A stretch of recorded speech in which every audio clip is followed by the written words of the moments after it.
మా పొలంలో అయితే ఉర్లగడ్డలు ఎత్తుతున్నామండి. చూడండి మేము ఇంత పని వాళ్ళని కూడా వచ్చినారనమాట.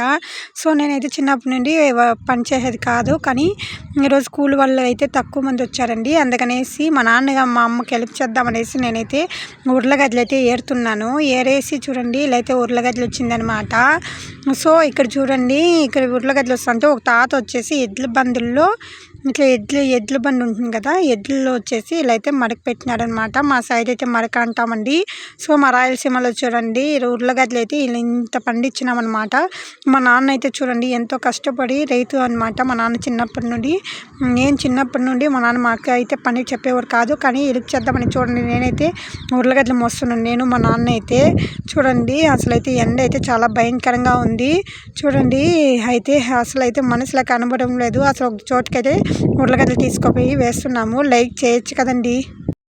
మా పల్లెటూరులో చూడండి గొర్రెలు మేపుతుంటే ఒక తాత వచ్చేసి నేనైతే గొర్రెల దగ్గరికి అయితే వెళ్ళినాను. చూడండి గొర్రె పిల్ల అనమాట. ఇది వచ్చి 1 మంత్ అయిందండి. నాకంతే చాలా హ్యాపీగా ఉంది. మా పల్లెల్లో అయితే ఇలా ఆనందాలు అద్దు లేదండి.